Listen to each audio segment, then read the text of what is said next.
Genesis chapter 11. Now the whole earth had the same language and the same words. And it happened as they journeyed east, that they found a plain in the land of Shinar and settled there. Then they said to one another, Come, let us make bricks and burn them thoroughly. And they had brick for stone, and they had tar for mortar. And they said, Come, let us build for ourselves a city, and a tower whose top will reach into heaven, and let us make for ourselves a name, lest we be scattered over the face of the whole earth.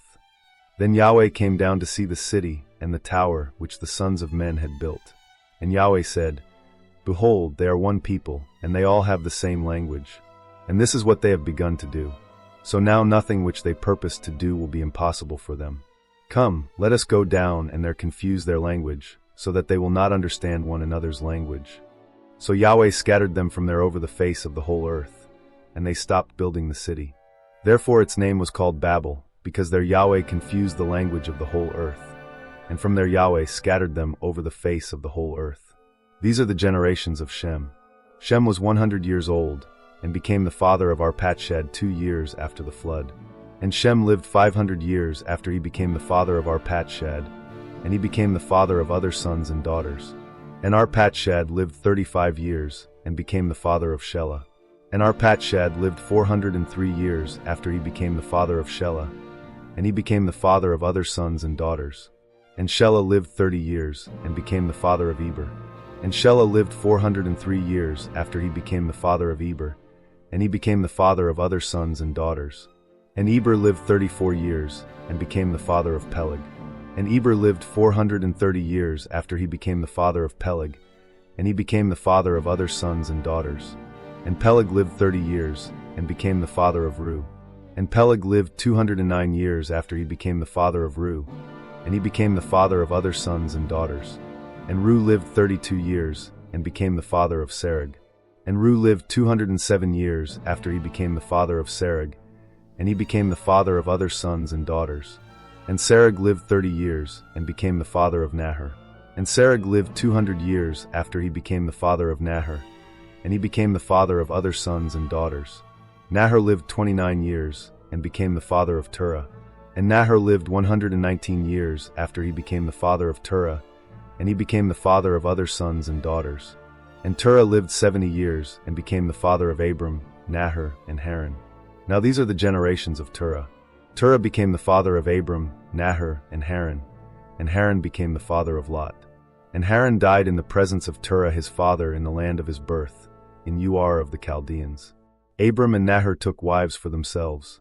The name of Abram's wife was Sarai, and the name of Nahor's wife was Milcah, the daughter of Haran, the father of Milcah and the father of Iscah.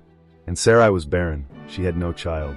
And Terah took Abram his son, and Lot the son of Haran, his grandson, and Sarai his daughter-in-law, his son Abram's wife. And they went out together from Ur of the Chaldeans in order to go to the land of Canaan. And they came as far as Haran and settled there. And the days of Terah were 205 years, and Terah died in Haran. Genesis chapter 12. And Yahweh said to Abram, Go forth from your land, and from your kin and from your father's house, to the land which I will show you. And I will make you a great nation, and I will bless you, and make your name great. And so you shall be a blessing. And I will bless those who bless you, and the one who curses you I will curse. And in you all the families of the earth will be blessed. So Abram went forth as Yahweh had spoken to him, and Lot went with him. Now Abram was 75 years old when he departed from Haran. So Abram took Sarai his wife, and Lot his brother's son, and all their possessions which they had accumulated, and the persons which they had acquired in Haran, and they departed to go forth to the land of Canaan. Thus they came to the land of Canaan. And Abram passed through the land as far as the site of Shechem, to the oak of Moreh. Now the Canaanite was then in the land. Then Yahweh appeared to Abram and said, To your seed I will give this land. So he built an altar there to Yahweh who had appeared to him. Then he proceeded from there to the mountain on the east of Bethel, and he pitched his tent with Bethel on the west and Ai on the east. And there he built an altar to Yahweh, and called upon the name of Yahweh. And Abram journeyed on, continuing toward the Negev. Now there was a famine in the land, so Abram went down to Egypt to sojourn there, for the famine was severe in the land. And it happened as he drew near to entering Egypt, that he said to Sarai his wife, Now behold, I know that you are a woman beautiful in appearance. And it will be when the Egyptians see you that they will say, 'This is his wife,' and they will kill me, but they will let you live. Please say that you are my sister, so that it may go well with me because of you, and that I may live on account of you." Now it happened when Abram came into Egypt, that the Egyptians saw that the woman was very beautiful. And Pharaoh's officials saw her and praised her to Pharaoh, and the woman was taken into Pharaoh's house. Therefore he treated Abram well because of her. And sheep and oxen and donkeys and male and female servants and female donkeys and camels came into his possession. But Yahweh struck Pharaoh and his house with great plagues because of Sarai, Abram's wife. Then Pharaoh called Abram and said, "What is this you have done to me? Why did you not tell me that she was your wife? Why did you say, 'She is my sister,' so that I took her for myself as a wife? So now, here is your wife, take her and go." So Pharaoh commanded his men concerning him, and they sent him away with his wife and all that belonged to him. Genesis chapter 13. So Abram went up from Egypt to the Negev, he and his wife and all that belonged to him, and Lot with him. Now Abram was very rich in livestock, in silver and in gold. And he went on his journeys from the Negev as far as Bethel, to the place where his tent had been at the beginning, between Bethel and Ai, to the place of the altar which he had made there formerly. And there Abram called upon the name of Yahweh. Now Lot, who was going with Abram, also had flocks and herds and tents. And the land could not sustain them while living together, for their possessions were so abundant that they were not able to live together. And there was strife between the herdsmen of Abram's livestock and the herdsmen of Lot's livestock. Now the Canaanite and the Perizzite were living then in the land. So Abram said to Lot, "Please let there be no strife between you and me, nor between my herdsmen and your herdsmen, for we are brothers. Is not the whole land before you? Please separate from me. If to the left, then I will go to the right, or if to the right, then I will go to the left."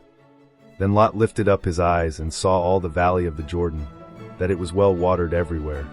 This was before Yahweh destroyed Sodom and Gomorrah, like the garden of Yahweh, like the land of Egypt as you go to Zoar. So Lot chose for himself all the valley of the Jordan, and Lot journeyed eastward. Thus they separated from each other. Abram lived in the land of Canaan, while Lot lived in the cities of the valley, and moved his tents as far as Sodom.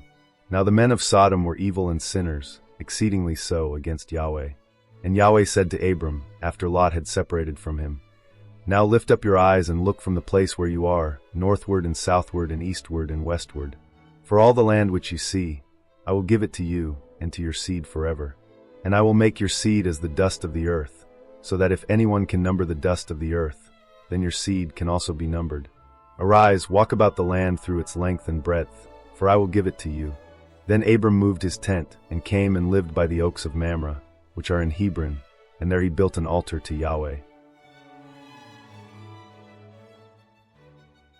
Genesis chapter 14.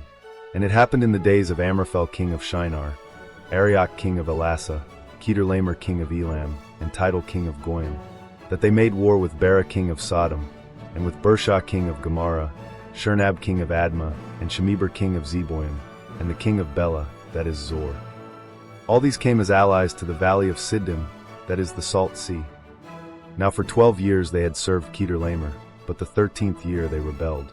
So in the 14th year Kedorlaomer, and the kings that were with him, came and struck the Rephaim and Ashtaroth Karnaim, and the Zuzim and Ham, and the Emim and Shave Kiriathaim, and the Horites in their Mount Seir, as far as El-Paran, which is by the wilderness. Then they turned back and came to En-Mishpat, that is Kadesh. And they struck all the country of the Amalekites, and also the Amorites, who were living in Hazazon Tamar. And the king of Sodom, and the king of Gomorrah, and the king of Admah, and the king of Zeboim, and the king of Bela, that is Zor, came out, and they arranged themselves for battle against them in the valley of Siddim, against Kedorlaomer king of Elam, and Tidal king of Goyim, and Amraphel king of Shinar, and Arioch king of Elasa, for kings against 5.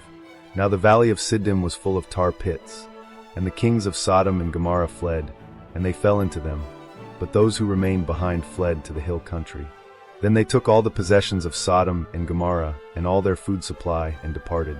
They also took Lot, Abram's nephew, and his possessions and departed. Now he was living in Sodom. Then a fugitive came and told Abram the Hebrew. Now he was dwelling by the oaks of Mamre the Amorite, brother of Eshcol and brother of Aner, and these were in a covenant with Abram. So Abram heard that his relative had been taken captive, and he led out his trained men, born in his house, 318 in number, and went in pursuit as far as Dan. And he divided his men against them by night, he and his servants, and struck them and pursued them as far as Hobah, which is north of Damascus. And he brought back all the possessions, and he also brought back his relative Lot with his possessions, and also the women and the people. Then after he came back from striking down Kedorlaomer and the kings who were with him, the king of Sodom went out to meet him at the valley of Shave, that is, the king's valley. And Melchizedek king of Salem brought out bread and wine. Now he was a priest of God Most High. Then he blessed him and said, Blessed be Abram of God Most High, possessor of heaven and earth. And blessed be God Most High, who has delivered your enemies into your hand. Then he gave him a tenth of all. And the king of Sodom said to Abram, Give the people to me, but take the possessions for yourself. Then Abram said to the king of Sodom, I have raised my hand to Yahweh God Most High, possessor of heaven and earth, that I will not take a thread or a sandal strap or anything that is yours, so that you would not say, I have made Abram rich. I will take nothing except what the young men have eaten, and the share of the men who went with me, Aner, Eshcol, and Mamre. Let them take their share.